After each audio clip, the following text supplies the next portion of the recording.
Every chess family needs a pet.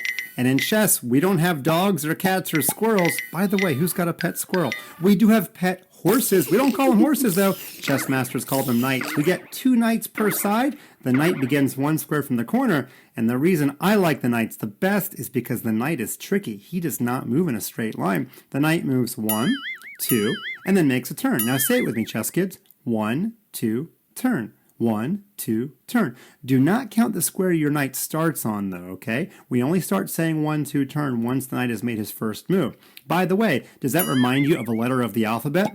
Sure does. Looks like a capital L. Now, don't let your teacher catch you making an upside-down L.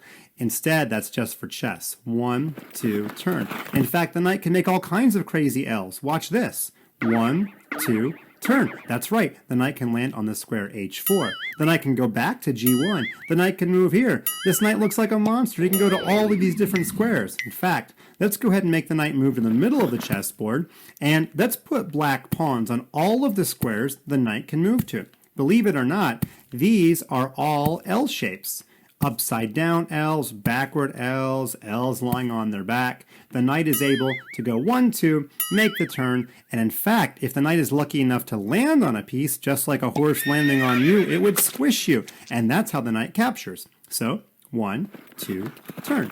Now, let's put the knight back on the middle of the chessboard. We can see the knight has 8 different squares to move to. Is there something you notice about those 8 squares? Yep, they make a pretty circle to brighten your day, but what I wanted you to notice is the color they're on. All 8 black pawns are on light squares. But wait a minute, the knight is sitting on a dark square. That means if you move the knight correctly, he's always going to change colors every single time he moves. That's the opposite of the bishop, which never changes colors. And the knight has one special power that no other piece has. Just like horses in real life, knights can jump over anything they want. Their own pieces, the other team's pieces, doesn't matter. So if I put a couple of pieces in the way here, a white rook and a black bishop, that doesn't hurt the knight at all. The knight can go 1, 2, turn. Notice the knight is only allowed to capture a piece that it lands on, not a piece that it jumps over. Let's move the knight all around the chessboard just to make sure that we've become good horse trainers. In this position, the knight is going to capture 1 black pawn every turn until they're all gone. You might want to pause your videos and see if you can figure out the path before I show you. If you're back, you must have seen lots of L shapes. 1, 2, turn. First pawn is gone. 1, 2, turn. Second pawn is gone. 1, 2, turn. That one's gone. Now we're going to go 1, 2, turn and capture this pawn. 1, 2, turn and capture this pawn. 1, 2, turn. 1, 2, turn. All the pawns are gone. Knights move in the shape of a capital L. They move 1, 2, turn.